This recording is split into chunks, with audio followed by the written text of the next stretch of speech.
3:17 a.m. Christmas morning. While her billionaire husband slept in their $15 million mansion, a 6-month pregnant woman left her 3-carat wedding ring on the kitchen counter and vanished into the night. No note, no warning, no trace. She took only one thing with her, a leather bag containing documents that would destroy everything her husband had built. But here's what makes this story different. She was not running blind. She was not desperate. She was not the stupid, helpless wife her husband believed her to be. She had been planning this escape for 6 months, and that empty flash drive she left in his desk drawer, it was a psychological bomb designed to make him spiral into madness.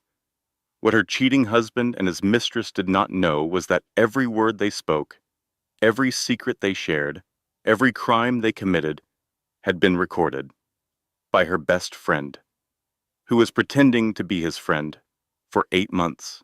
This is not a story about a woman who ran away from her problems. This is a story about a woman who walked away from a monster and then watched him destroy himself trying to find her. The mistress thought she had won.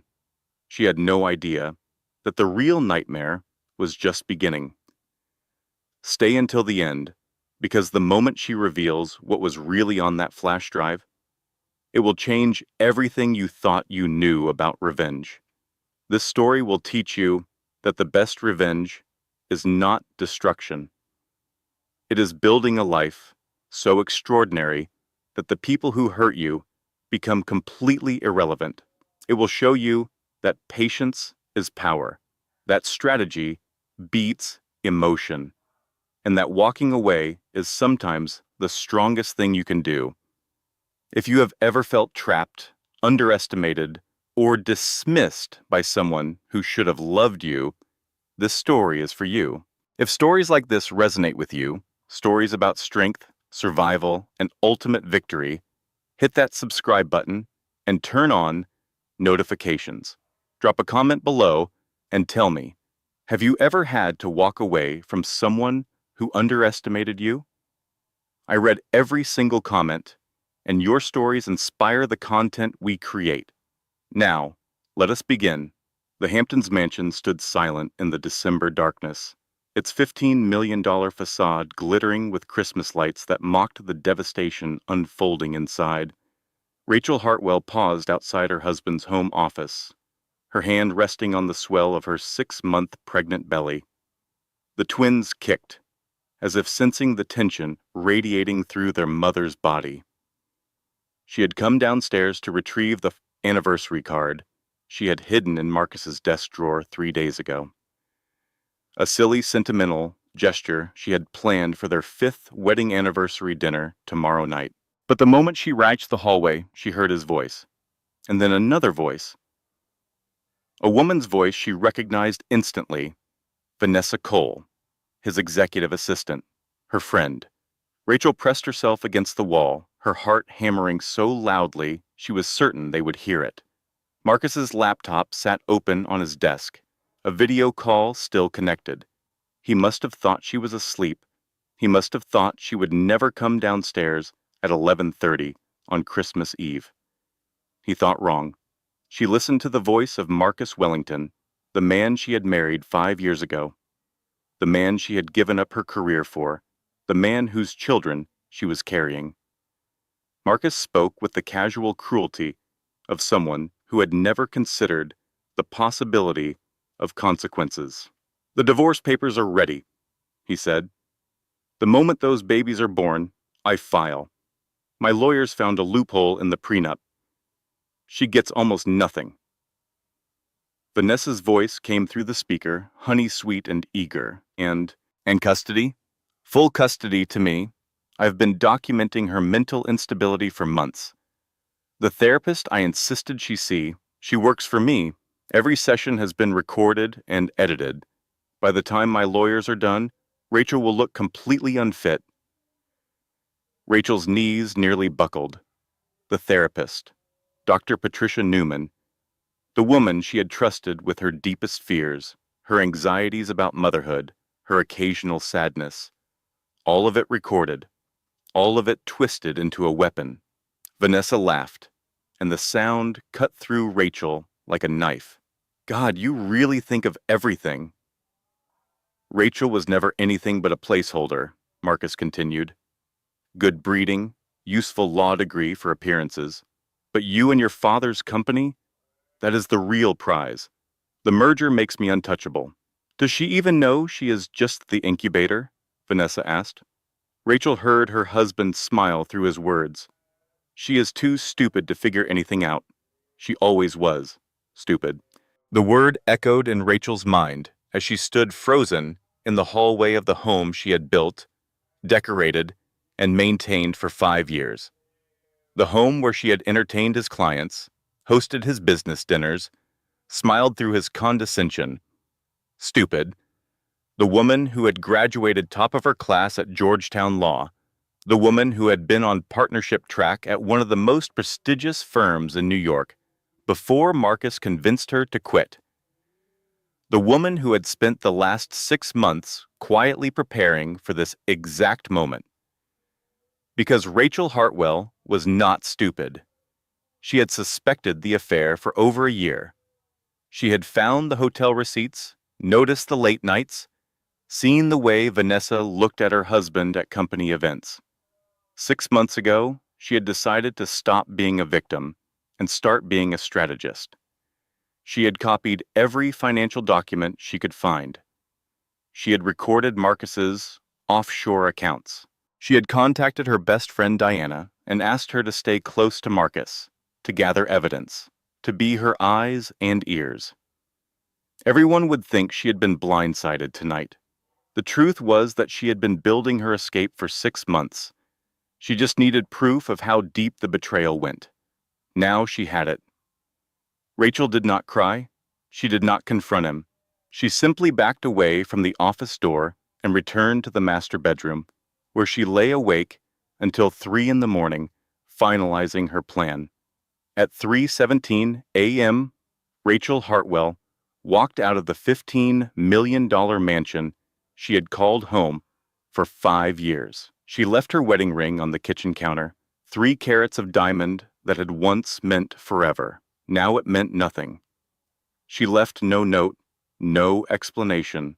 Her phone went into the garbage disposal, destroyed beyond recovery. She took only what mattered: her laptop, her mother's jewelry, her college degrees, the cash she had been hiding for months, and a leather bag containing documents that would eventually destroy Marcus Wellington's entire empire. Before leaving, she placed one final item in Marcus's desk drawer: a flash drive. Empty. But he would not know that for months. It would eat at him, keep him awake at night, make him paranoid about what she might know. Let him wonder, let him spiral, let him destroy himself trying to figure out what his stupid wife had taken. Rachel climbed into the taxi she had called from a burner phone and did not look back. The driver helped her load the bag into the trunk and asked if she was okay. Rachel touched her belly, felt the twins moving, and smiled for the first time in months. "I will be," she said. By dawn, she was on a plane to Austin, Texas. By noon, she had checked into a modest safe house under a new identity. By evening, she had begun building the case that would bring Marcus Wellington to his knees. Her husband had no idea that his perfect, controlled life was about to explode. His mistress, Vanessa, who thought she had won by stealing another woman's husband, had no idea that the real prize was never Marcus at all. It was the woman who had just walked away from him forever. 3 days after Christmas, Marcus Wellington stood in the marble entryway of his Hamptons mansion, holding his wife's wedding ring and trying to understand how everything had gone so wrong. The house was immaculate. Rachel had always kept it immaculate. Fresh flowers in the foyer, throw pillows perfectly arranged, not a speck of dust anywhere. But something was different now. Something was missing. Rachel was missing.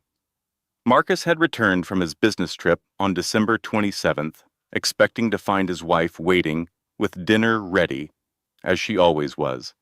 Instead, he found silence, an empty closet, a wedding ring on the counter, and a flash drive in his desk drawer that he did not remember putting there. He plugged it into his laptop with shaking hands. Empty. Nothing on it. Just blank storage space. But that was almost worse than finding something. What game was she playing? What did she know? What had she taken? Marcus called his head of security. Find her. I do not care what it costs. Find her now. Then he called Vanessa. She arrived within the hour, barely able to contain her excitement. Marcus watched her walk through the front door, already looking around like she owned the place. She just left?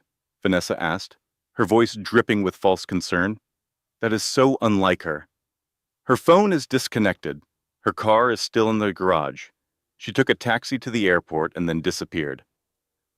Disappeared where? I do not know. Marcus ran his hands through his hair. I have people looking. She cannot have gone far. She has no money of her own. Vanessa smiled. Well, maybe this is a good thing. She left you, Marcus? That makes the divorce easier. No one can blame you for a wife who abandoned her family. Marcus barely heard her. He was staring at the flash drive, turning it over in his hands. What did she know? Over the next week, Vanessa Cole settled into the mansion like she had been waiting for this moment her entire life. She called her father to reassure him that the merger was still on track. She started redecorating, replacing Rachel's tasteful beige with bold colors that she insisted were more modern. She threw a New Year's Eve party and played hostess like she had already become Mrs. Wellington. But Marcus was not celebrating. He had hired 3 private investigation firms. He had put alerts on every database he could access. He had called in favors with contacts in law enforcement, in banking, in government. Nothing. Rachel Hartwell had vanished without a trace. No credit card activity, no phone records, no social media, no contact with friends or family. It was like she had ceased to exist. Vanessa found him in his office at 2 in the morning, pacing in front of his computer screens. Marcus, come to bed. She is gone. You won. I have not won until I find her, he snapped. She does not get to just disappear. She does not get to leave without my permission. Vanessa's smile faltered for the first time. Your permission? Marcus, she is your wife, not your property. He turned to look at her with eyes that had gone cold. Everything in my life is my property, Vanessa. Everything and everyone. You would do well to remember that. She backed away slowly, disturbed by what she saw in his face. This was not the charming, sophisticated man who had swept her off her feet. This was something else, something darker. That night, Vanessa lay awake in Rachel's bed, wearing Rachel's silk pajamas, surrounded by Rachel's things, and wondered for the first time if she had made a terrible mistake. In Austin, Texas, 1,500 miles away, Rachel Hartwell sat in a modest room at a women's shelter, eating takeout, and working on her laptop. The shelter was run by a woman named Maggie Sullivan, a 52-year-old former corporate executive whose own husband had destroyed her 15 years ago. Maggie understood women like Rachel. She understood what it meant to escape a monster. You are doing well, Maggie said, sitting down across from Rachel with 2 cups of coffee. Most women who come here are running blind. You came with a plan. I have been planning for 6 months, Rachel admitted. He thinks I ran in panic. That is exactly what I want him to think. Maggie studied her carefully. What is on that flash drive you told me about? Rachel smiled. Nothing. It is empty. Then why leave it? Because Marcus needs to control everything. The not knowing will drive him insane. He will spend months trying to figure out what I took, what I know, what I might use against him. Meanwhile, I will be building my actual case. Maggie nodded slowly, impressed. You are not just running from him. You are going to destroy him. No is, Rachel corrected. I am going to let him destroy himself. All I have to do is stay hidden long enough for him to make mistakes. Men like Marcus always make mistakes when they feel like they are losing control. Her phone buzzed. A text from Diana on their secure burner line. He is hiring more investigators. 3 different firms now. Be careful. Rachel typed back quickly. Keep gathering evidence. I need everything you can get. Are you sure about this? Diana replied. Being this close to him is dangerous. I know, but it is the only way. We need recordings, documents, proof of everything he has done. When we finally move against him, I want it to be so overwhelming that he cannot spin it, cannot charm his way out of it. I want the whole world to see who he really is. Rachel set down the phone and looked out the window at the Austin skyline. Somewhere out there, Marcus was tearing his life apart, trying to find her. Good. Let him search. Let him spiral. She had been his stupid wife for 5 years. Now she was going to be his worst nightmare. But first, she had to survive long enough to see it through. The safe house sat on a quiet street in East Austin, a modest 2-story home that looked like any other in the neighborhood. No one would guess that behind its ordinary facade, women were rebuilding their lives, hiding from the men who had tried to destroy them. Rachel had been there for 3 weeks when Maggie Sullivan finally told her the full story. They were sitting in the small office at the back of the house, surrounded by filing cabinets and inspirational posters that seemed almost absurdly hopeful, given the circumstances. Maggie poured 2 glasses of whiskey and slid one across the desk. You need to understand something, Maggie said. Men like your husband do not just let you leave. They hunt, they destroy. They burn down everything around you until you have nowhere left to go. I know, Rachel replied. That is why I have been so careful. Careful is not enough. Maggie took a long drink. I was careful too. I was a CFO at a Fortune 500 company. I had money, connections, a solid reputation. My husband took all of it. He planted evidence of embezzlement, turned my colleagues against me, got me convicted of a crime I did not commit. I spent 2 years in prison. Rachel stared at her. How did you survive? I did not. Not really. The woman I was before died in that prison. What came out was something different. Someone who understood how the game really worked. And the game is? Maggie leaned forward. The game is that men like your husband control the system. They have the money, the connections, the power. You cannot beat them by playing fair. You have to be smarter. You have to be more patient. And you have to be willing to do things that would have horrified your previous self. Rachel thought about the flash drive, the burner phones, Diana pretending to be Marcus's friend while secretly recording his conversations. I think I already crossed that line. Good. Then maybe you have a chance. That night, Rachel reviewed the files Diana had sent, recordings of Marcus bragging to Vanessa about his offshore accounts, screenshots of text messages discussing the fake therapy sessions, financial documents showing suspicious transfers that even Rachel's trained legal eye could recognize as fraud. It was damning, but it was not enough. Marcus had spent 20 years building his empire. He had survived SEC investigations, hostile takeovers, and business rivals who would have done anything to bring him down. A few recordings and documents would not be enough to destroy him. She needed him to implode publicly, spectacularly, in a way that no amount of money or influence could contain. She needed him to break. Meanwhile, in New York, Diana Mercer was playing the most dangerous role of her life. She had been Rachel's best friend since their freshman year at Georgetown. They had studied together, partied together, cried together through breakups, and job rejections and all the small devastations of early adulthood. When Rachel had called her 6 months ago with the truth about Marcus, Diana had not hesitated. "What do you need me to do?" "Stay close to him.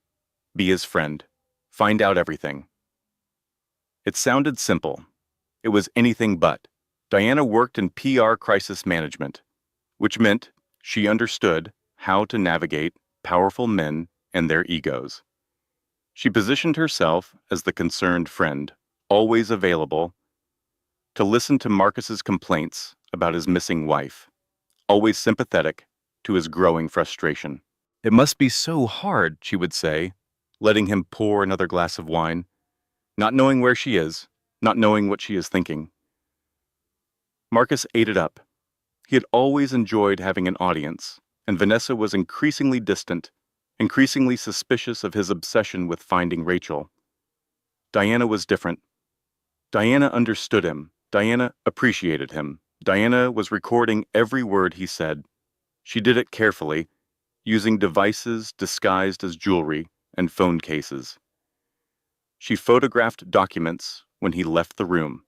She memorized conversations and wrote them down later in meticulous detail. It was exhausting. It was terrifying. Every time Marcus's security chief looked at her a little too long, every time Marcus mentioned that he was having his associates investigated, Diana felt her heart stop. But she kept going, because Rachel was counting on her, because the man who had destroyed her best friend's life needed to pay. 3 weeks into Rachel's time at the shelter, everything changed. She was in the communal kitchen, making a sandwich, when Maggie burst through the door. "We have a problem. Someone traced a connection to our network. Police are on their way." Rachel's blood went cold. "Marcus?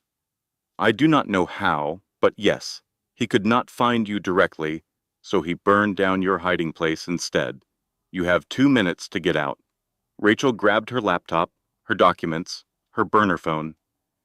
She shoved everything into her bag and ran for the back door. Behind her, she could hear sirens approaching. "Go," Maggie said, pressing $200 in cash into her hand. "There is a bus station 3 blocks west. Get on anything heading south.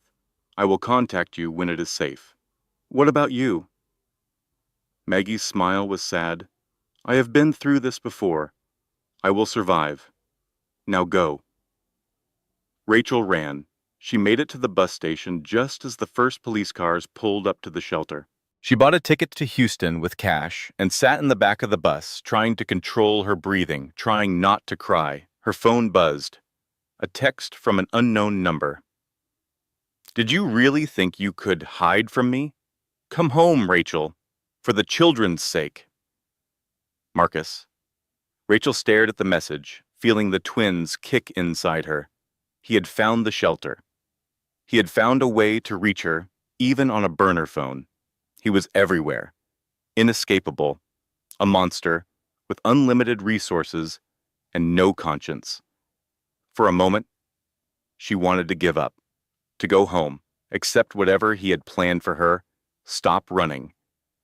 Then she remembered his voice on that Christmas Eve call.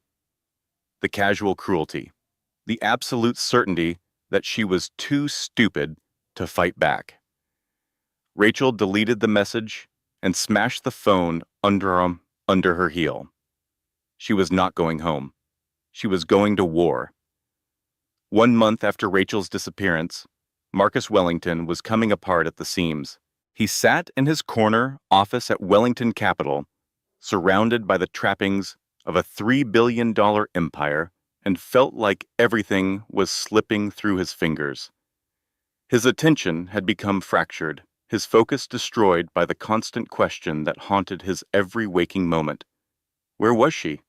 What did she know? What was she planning? The flash drive sat in his top drawer, like a bomb waiting to go off. He had hired forensic specialists, digital security experts, the best technicians money could buy. They had all told him the same thing. The drive was empty. There was nothing on it. But Marcus could not accept that. Rachel must have put it there for a reason. It had to mean something. She could not have just left without taking something, without planning something, without having some way to destroy him. His business partners had started to notice. He missed meetings, forgot about calls, made decisions that cost the company millions. A major acquisition fell through because Marcus had been too distracted to review the final paperwork. "You need to get your head straight," his partner Robert told him during an emergency board meeting. "This obsession with finding your wife is destroying everything we have built." "She is not just my wife," Marcus snapped. "She is carrying my children, my heirs. She does not get to just take them and disappear." "Then hire a lawyer and fight for custody through the courts. But stop letting this personal situation tank our business." Marcus did not hear him. He was already thinking about the next investigator he would hire, the next database he would access, the next person he would pressure for information. Vanessa watched all of this with growing alarm. She had moved into the mansion permanently now, filling Rachel's closets with her own clothes, replacing Rachel's art with pieces she preferred. But the victory felt hollow. Every time she tried to talk about their future, about wedding plans, about the life they were supposed to build together, Marcus changed the subject. "After I find her," he would say.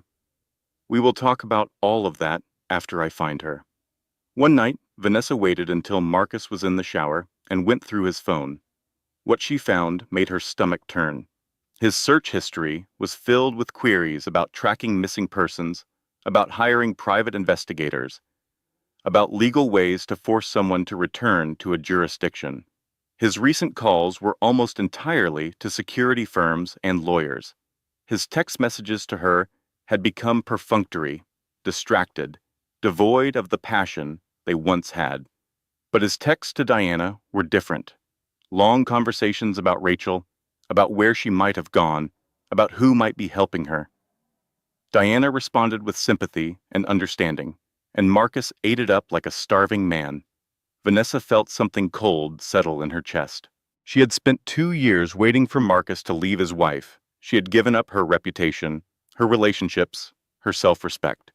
And now that Rachel was finally gone, Marcus could not stop talking about her. He talks about her more now than when they were married. Vanessa thought. What does that mean? What does any of this mean? She did not know. But she was starting to suspect that she had been played just as badly as Rachel had.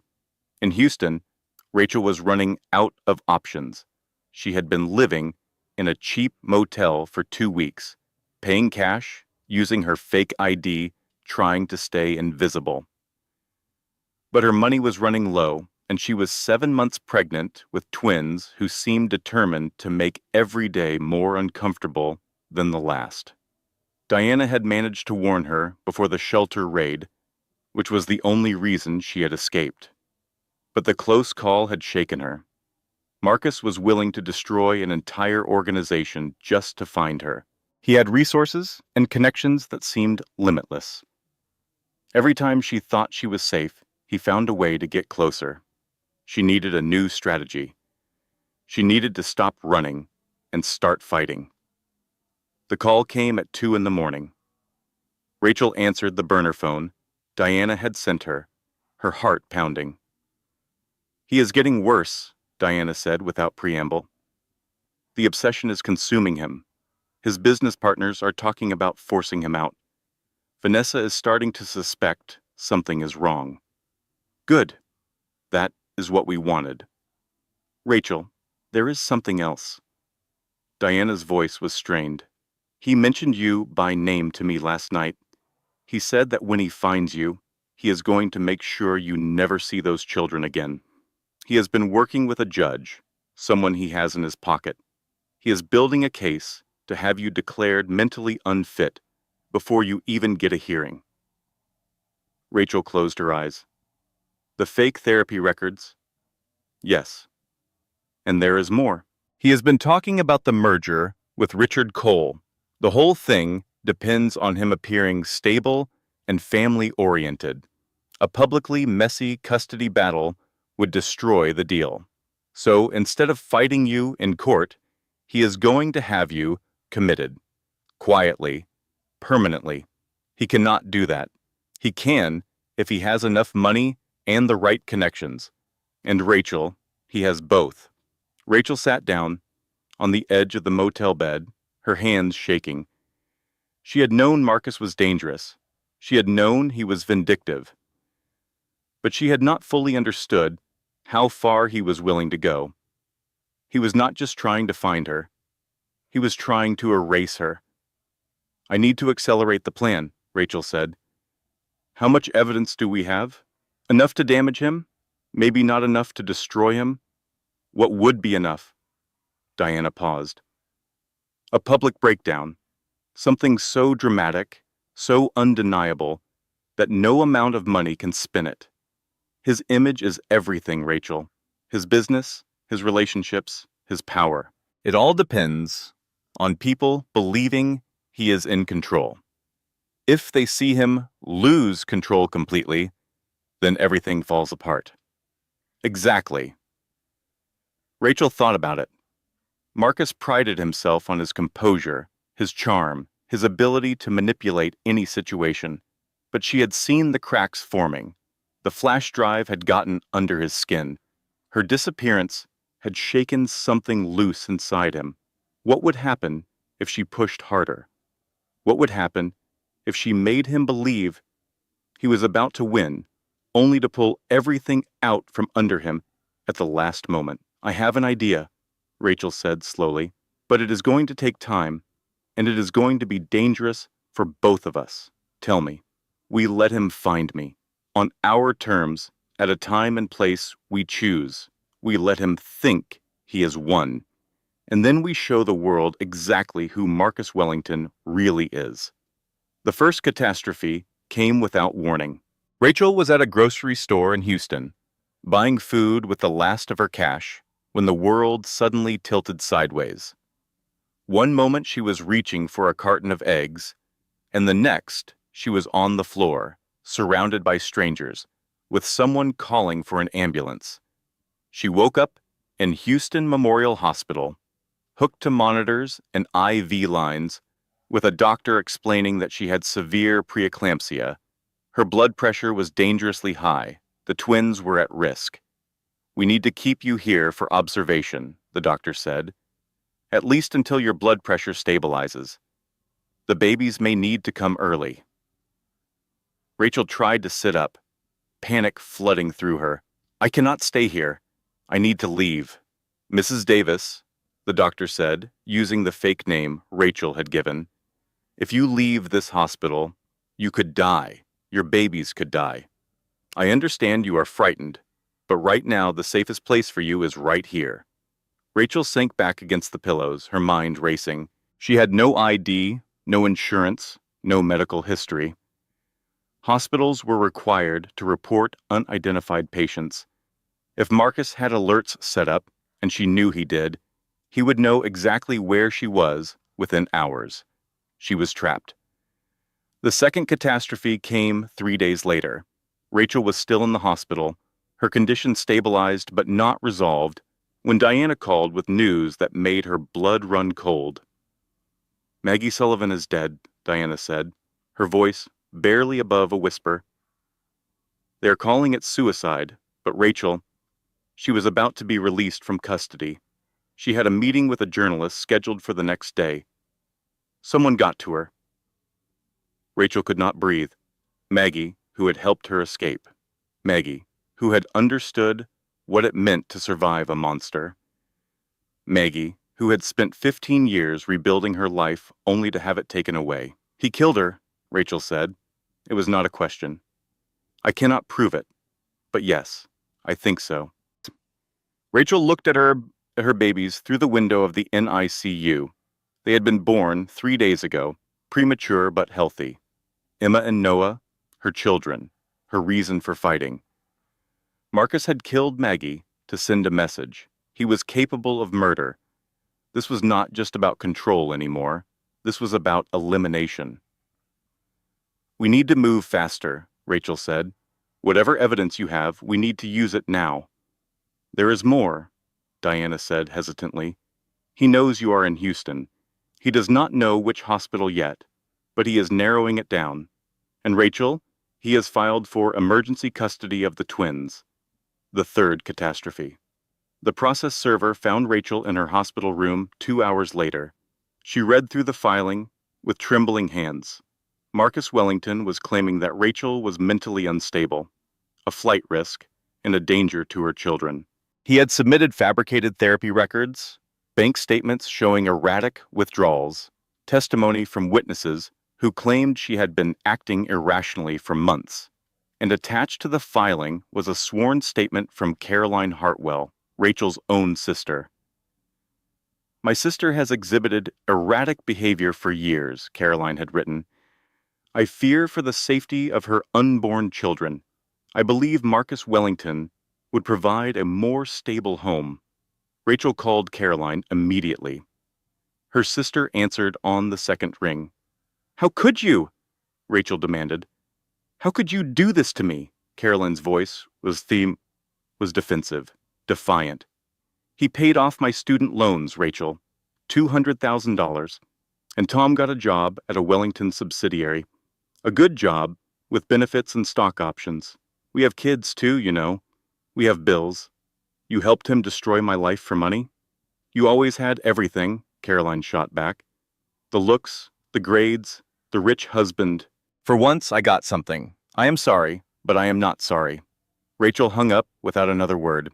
She sat in her hospital bed, surrounded by machines that monitored her baby's vital signs, and felt more alone than she had ever felt in her life. Her mentor was dead. Her sister had betrayed her. Her husband was coming for her children, and she had 72 hours until a custody hearing that she had almost no chance of winning. She picked up her phone and dialed a number she had not called in 3 years. The one person Caroline could not have compromised, because they had not spoken since Rachel's wedding. Her mother answered on the fourth ring. "Rachel?" Evelyn Hartwell's voice was exactly as Rachel remembered it, cold, composed, aristocratic. "Mom, I need your help." A long pause. "I told you Marcus was wrong for you. I know you did, and you were right, but I do not need. I told you so right now. I need help, real help, the kind that only you can provide." Another pause, longer this time. Then Evelyn's voice changed, becoming something sharper, more focused. "Tell me everything." Rachel did. She told her mother about the affair, the fake therapy sessions, the plan to have her declared unfit. She told her about the escape, the shelter, Maggie's death. She told her about Diana's evidence, about the recordings, about everything they had gathered over the past 8 months. When she finished, Evelyn was quiet for a long moment. "You have been planning this for 6 months," her mother finally said. "Building a case against him while pretending to be oblivious." "Yes? Why did you not come to me? I could have helped from the beginning." "Because you would have tried to control the situation, to manage it your way. I needed to do this myself." Evelyn laughed, a dry sound without much humor in it. "You always were the stubborn one. Fine, you did it yourself, and now you need help. What exactly do you want from me? Money, connections, a lawyer who is not afraid of Marcus Wellington. I can provide all of those things. But Rachel, there is something you need to understand. If we go to war with Marcus, we need to win, not just damage him, not just embarrass him. Win, completely and permanently. Because if we do not, he will spend the rest of his life making you pay." "I know." "Do you? Because the Rachel I remember would have tried to be fair, to give him a chance to do the right thing. That Rachel cannot win this fight." Rachel looked at her sleeping babies, at the custody papers on her bedside table. At the text message from Marcus's that had found her, even here, even now, that Rachel is dead, she said.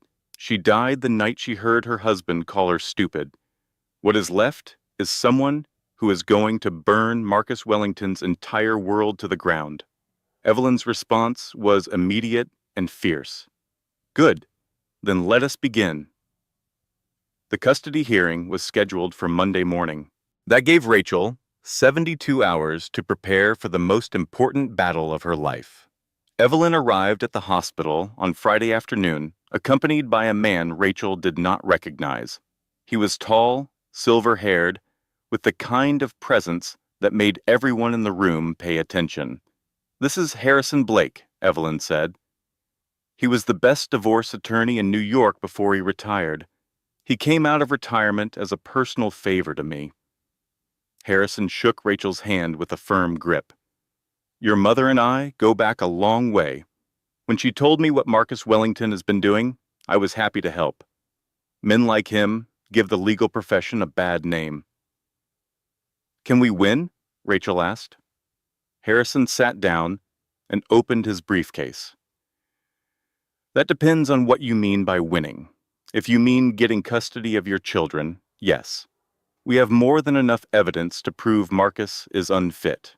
But if you mean destroying him completely, making sure he can never hurt you or anyone else again, that requires something more dramatic." "Like what?" "Like a public breakdown. Something so undeniable that even his money and connections cannot spin it. Right now, Marcus controls the narrative. He is the betrayed husband, the concerned father. We need the world to see who he really is. We need him to show them himself." Diana arrived an hour later, carrying a box of evidence she had gathered over 8 months of playing double agent. "Audio recordings of Marcus admitting to planting the therapist," she said, laying out files on Rachel's hospital bed. "Video of him discussing offshore accounts with Vanessa. Text messages threatening witnesses, financial documents showing securities fraud, and this," she held up a flash drive.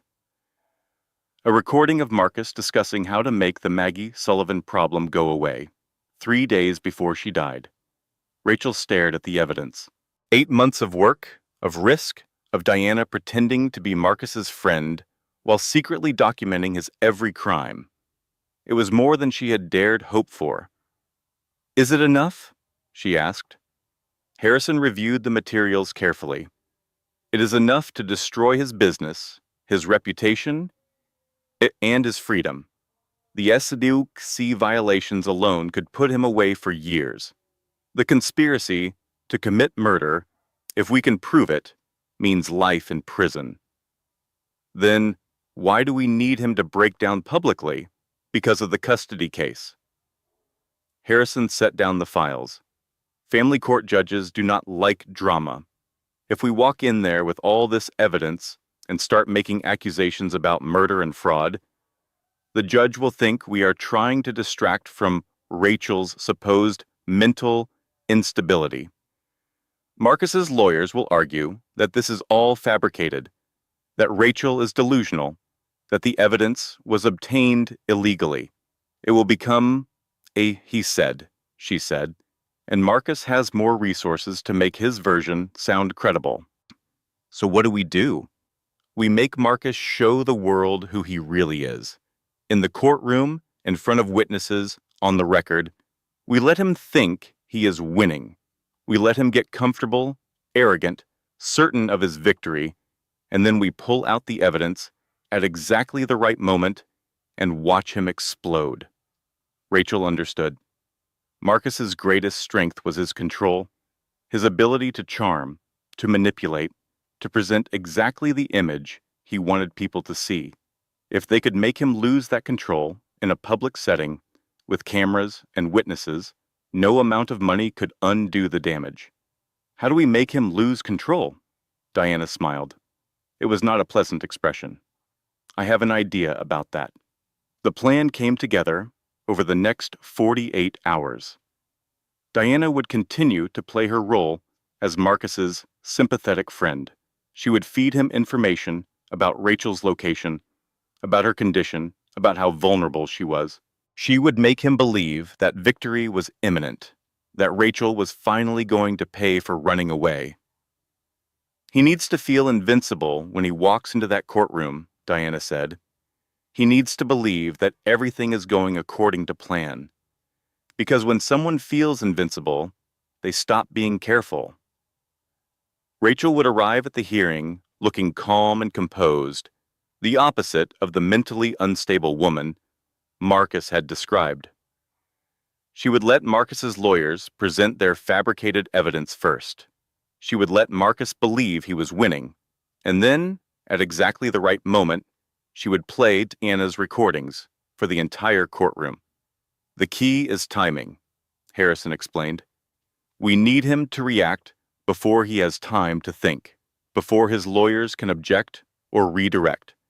We need raw, unfiltered Marcus Wellington, showing everyone exactly what he is capable of. What if it does not work? Rachel asked. What if he keeps his composure? He will not, Diana said with certainty. I have watched him for 8 months. The obsession with finding you has been eating him alive. The flash drive, the empty flash drive you left behind, it has been driving him insane. He cannot handle not knowing what you know. When he realizes you have been playing him this whole time, when he understands that you were never his stupid wife, he will lose it completely. Rachel nodded slowly. It was a good plan. A dangerous plan, but a good one. There is something else, she said. Something I want Marcus to know, after all of this is over. What? The flash drive. I want him to know it was empty. I want him to know that he spent months destroying himself over nothing, that the whole time he thought he was hunting me, I was actually hunting him. Diana laughed. That is cold, Rachel. He called me stupid. He was going to take my children. He killed someone who helped me. Rachel's voice was hard as steel. Cold is the least of what he deserves. On Sunday night, Diana sent Marcus a text message. I found her. Rachel is in Houston Memorial Hospital. She had the babies early. She is weak, vulnerable. If you move fast, you can get to her before the custody hearing. Marcus's response came within seconds. Thank you, Diana. You are a true friend. I will not forget this. Diana stared at the message for a long moment.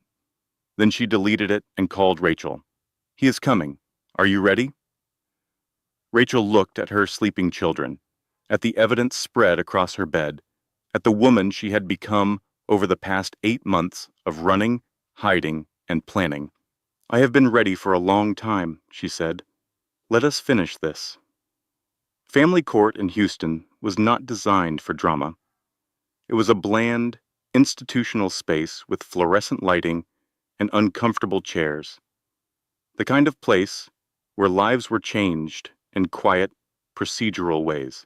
Today would be different. Rachel arrived at 8:30 in the morning, flanked by her mother and Harrison Blake. She had chosen her outfit carefully, a simple navy dress that emphasized her recent weight loss, minimal makeup, her hair pulled back in a neat ponytail. She looked calm, professional, competent, the opposite of mentally unstable. Marcus arrived at 8:45 with a team of 5 attorneys and an air of supreme confidence. He barely glanced at Rachel. As he took his seat, he was already planning his victory speech, already imagining the moment when he would finally have his children under his control. Vanessa sat in the gallery, dressed in expensive designer clothes, playing the role of supportive partner. She still believed she was going to win. She still believed that once this messy business with Rachel was over, she and Marcus would finally have their happy ending. She had no idea what was coming. Diana was there too, sitting near the back where Marcus could not see her. She had a recording device in her purse, ready to capture everything that happened. This was the moment they had been building toward for 8 months. If it went wrong, they lost everything. The judge, a silver-haired woman named Patricia Morrison, called the court to order. Marcus's lead attorney stood up and began presenting their case. It was devastating on the surface. The fabricated therapy records painted Rachel as delusional, paranoid, possibly a danger to herself and others. Dr. Patricia Newman, the therapist Marcus had planted, testified that Rachel had exhibited signs of severe mental instability throughout her sessions. She produced session notes that described Rachel's supposed obsessions, anxieties, and breaks from reality. Caroline Hartwell testified via video link, her face a mask of false concern as she described her sister's erratic behavior. She talked about Rachel's mood swings, her irrational fears, her inability to cope with the pressures of married life. Bank records showed Rachel withdrawing large amounts of cash in the weeks before her disappearance. Behavior that, according to Marcus's lawyers, demonstrated a planned abandonment of her family. Through all of this, Rachel sat quietly, her face neutral. She did not react, did not show emotion, did not give Marcus or the judge any reason to believe she was unstable. Harrison had coached her on this. Stay calm, stay composed. Let them think they are winning. Marcus himself took the stand. The picture of wounded fatherhood. I just want my children to be safe, he said, his voice carefully modulated to convey concern and sadness. I love Rachel. I have always loved her, but her behavior over the past year has been increasingly erratic. I was trying to get her help, trying to support her through whatever she was going through, and then she just vanished, took our children, and disappeared. He paused, letting emotion color his voice. I do not know what I did wrong. I do not know why she would do this, but I know that those babies deserve a stable home, a father who loves them, a father who will always be there for them. It was a masterful performance. Rachel could see the judge softening, could see the sympathy forming in her eyes. Marcus was doing what he did best, manipulating everyone in the room. Then it was Rachel's turn. Harrison stood up slowly, deliberately. Your Honor, if I may, I would like to present some evidence that I believe is relevant to this case. Marcus's lawyer objected immediately. Your Honor, this is a custody hearing. Any evidence should have been submitted through proper channels. This evidence was only recently obtained, Harrison replied smoothly, and I believe Your Honor will find it extremely relevant to the question of which parent can provide a stable home for these children. The judge considered for a moment, then nodded. I will allow it. Proceed. Harrison connected his laptop to the courtroom's audio system. Your Honor, what you are about to hear is a series of recordings made over the past 8 months by a witness to Mr. Wellington's behavior. They paint a very different picture of the concerned father we have been hearing about today. He pressed play. The first recording was Marcus's voice, clear and unmistakable, talking to Vanessa about the fake therapy sessions. The therapist I insisted she see? She works for me. Every session has been recorded and edited. By the time my lawyers are done, Rachel will look completely unfit. The courtroom went silent. The second recording was Marcus discussing his financial arrangements with Vanessa's father. Rachel was never anything but a placeholder. Good breeding, useful law degree for appearances. But you and your father's company, that is the real prize. Rachel looked at Vanessa in the gallery. The color had drained from her face. She was finally understanding what she had always been to Marcus. A business transaction, a means to an end. The third recording was Marcus talking about witness intimidation. Those 3 women who agreed to testify for Rachel make sure they understand what happens to people who cross me. Their families, their jobs, everything they care about. Make sure they understand. The fourth recording was the one Rachel had been waiting for. Marcus discussing Maggie Sullivan. The woman running that shelter is becoming a problem. She was supposed to be released yesterday, but she has a meeting with a journalist. We need to make that problem go away. The recording was dated 3 days before Maggie's supposed suicide. The courtroom erupted. Marcus's lawyers were shouting objections. The judge was banging her gavel. Reporters in the gallery were already typing on their phones, sending the news out into the world. But Rachel was watching Marcus. She saw the moment he understood, the moment he realized that she had been playing him all along, that the stupid wife he had dismissed for years had outmaneuvered him completely. His carefully constructed mask crumbled. "Those recordings are fabricated," Marcus shouted, standing up so violently that his chair flew backward. "She is lying. She has always been lying." "Mr. Wellington, sit down," the judge ordered. But Marcus was beyond hearing. 8 months of obsession, paranoia, and slowly mounting fear had finally found an outlet. He lunged toward Rachel, his face contorted with rage. "You cannot do this to me. Do you know who I am? I will destroy you. I will." Bailiffs grabbed him before he could reach her.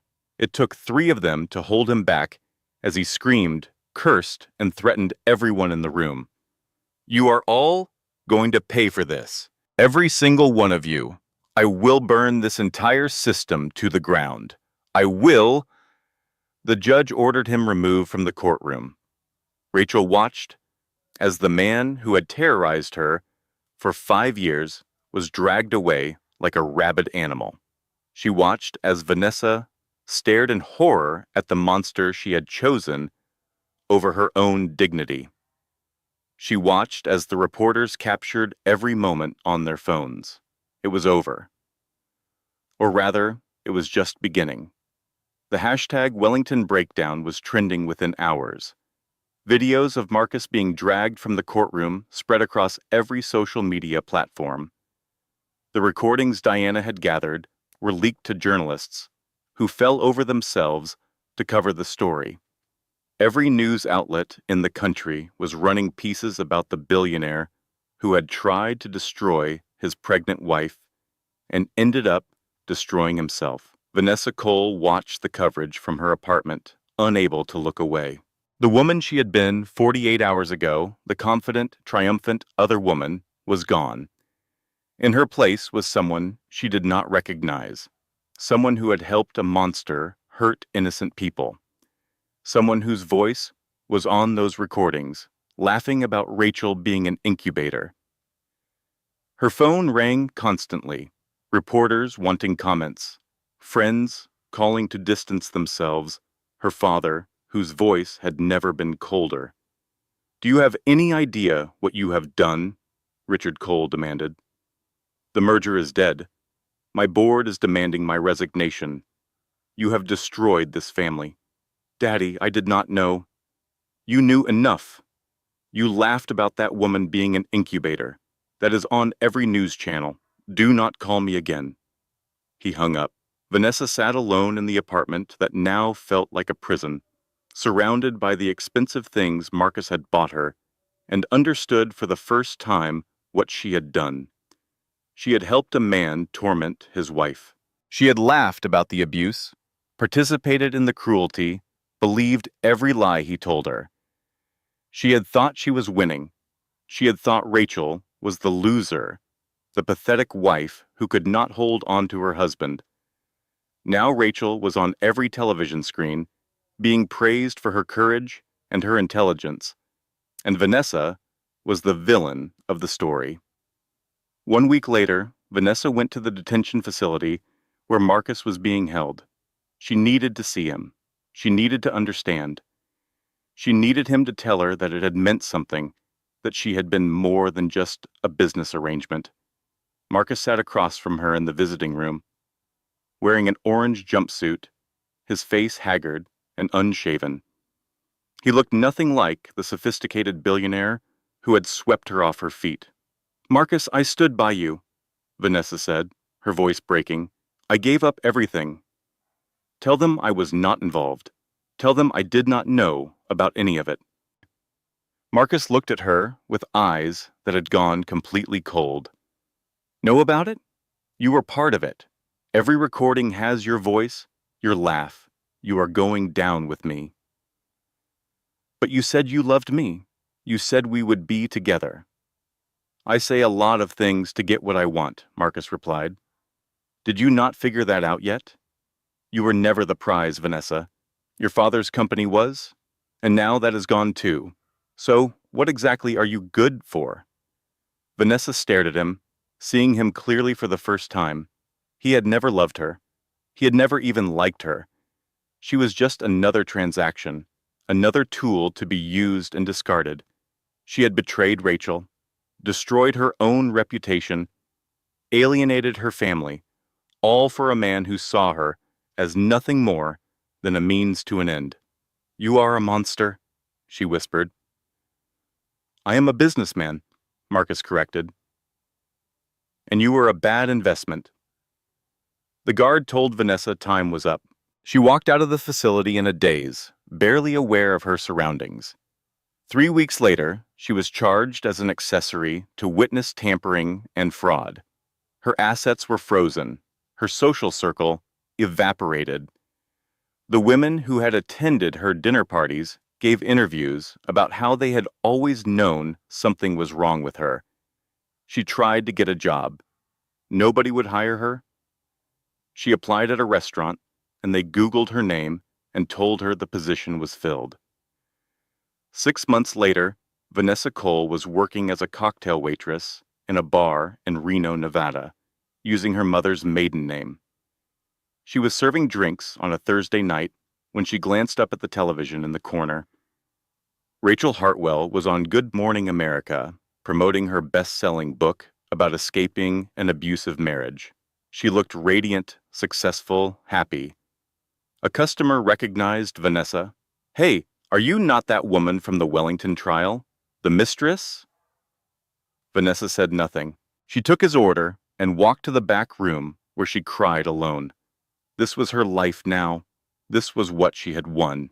Caroline Hartwell watched the trial coverage from her living room in Connecticut, clutching a glass of wine with shaking hands. The news was calling it the trial of the decade. Marcus Wellington, charged with conspiracy to commit murder, witness tampering, obstruction of justice, and multiple securities violations. The evidence was overwhelming. Diana's recordings, the financial documents, the testimony of women Marcus had destroyed over the years. And at the center of it all was Caroline's sworn statement, the statement she had made for $200,000, the statement that had been exposed as perjury.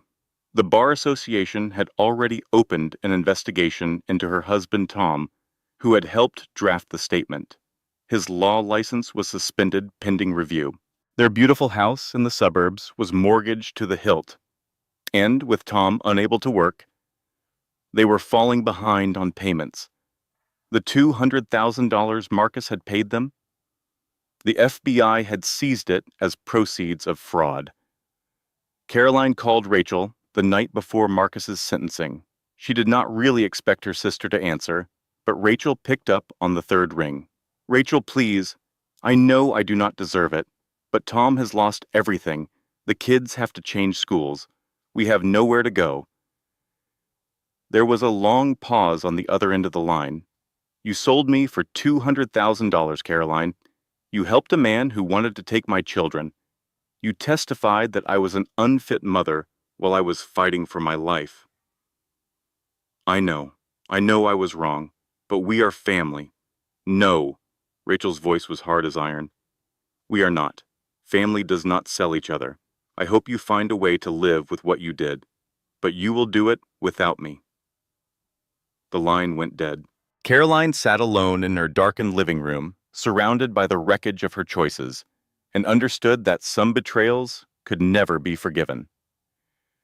The sentencing hearing took place on a gray November morning, 1 year after Rachel had walked out of the Hamptons mansion at 3 in the morning. The federal courthouse was packed with reporters, spectators, and victims of Marcus Wellington's various schemes. Rachel sat in the front row, flanked by Diana and her mother.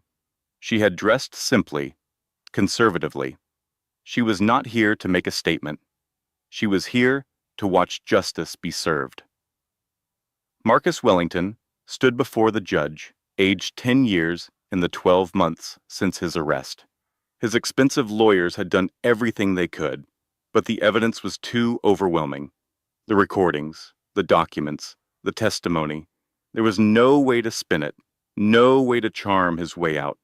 The charges were read: conspiracy to commit murder, guilty; witness tampering, guilty; obstruction of justice, guilty; securities fraud, guilty. The sentence was 25 years in federal prison, with no possibility of parole for 20 years. Marcus was led away in handcuffs. As he passed Rachel's row, he stopped. The guards let him pause for just a moment. "You planned this," he said, his voice hollow. "All of it, from the beginning." Rachel met his eyes, without flinching. "You called me stupid, Marcus. Turns out I was smart enough to let you destroy yourself. All I had to do was get out of your way and watch. I will find a way out. I will appeal. I will sue." "No, you will not. Because in 25 years, you will be 71 years old. Your money is gone. Your company is bankrupt. Your name is synonymous with monster. You have nothing left, and I have everything." She leaned close enough for only him to hear. "You wanted to know what was on that flash drive I left in your desk? Nothing. It was empty. I just wanted you to spend months being paranoid about what I might know. And it worked." Marcus's face crumbled. The realization that she had manipulated him from the very beginning, that his stupid wife had been playing chess while he thought they were playing checkers, that he had lost completely. Guards pulled him away. Rachel watched him go without a trace of satisfaction or regret. He was the past now. He did not matter anymore. After the hearing, Rachel drove to a cemetery on the outskirts of Houston. Maggie Sullivan's grave was simple, marked by a modest headstone that did not begin to capture who she had been: a survivor, a fighter, a woman who had dedicated her life to helping others escape the monsters she knew all too well. Rachel placed flowers on the grave, the same kind Maggie had kept in her shelter office. "I got him, Maggie," she said softly. 25 years. He will die in prison." She knelt beside the headstone, touching the cold stone. "Your shelter is being rebuilt. I am funding it. 100 women a year will get help because of you. The building will be called Margaret Sullivan House." A wind stirred the flowers, carrying the scent of autumn leaves. "You told me I had to stop running and start fighting. I listened. Thank you." Rachel stayed at the grave for a long time, saying goodbye to the woman who had saved her life. Then she drove home to her children. 2 years after walking out of the Hamptons mansion, Rachel Hartwell stood at the window of her law office in Austin, watching the sunset paint the Texas sky in shades of orange and gold. The office was modest by her old standards. No marble floors or crystal chandeliers, just comfortable furniture, warm lighting, and walls covered with thank you letters from the women she had helped. The sign on the door read, "Hartwell Advocacy Group, protecting women, protecting families." In the 2 years since Marcus's conviction, Rachel had built something she was genuinely proud of: a legal practice dedicated to helping women escape dangerous marriages, a foundation that funded shelters and support services, a book that had sold over 500,000 copies and helped countless women understand that they were not alone. She was not doing it for revenge anymore.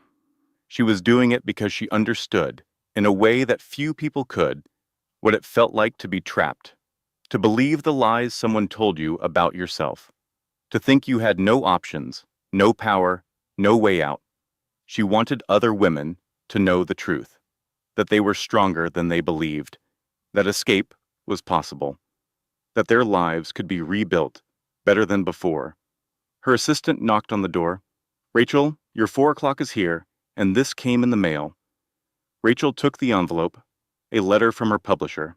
Her second book, The Long Game: How I Escaped a Billionaire and Built a Better Life, had just hit the bestseller list. She smiled and set it aside. There would be time to celebrate later.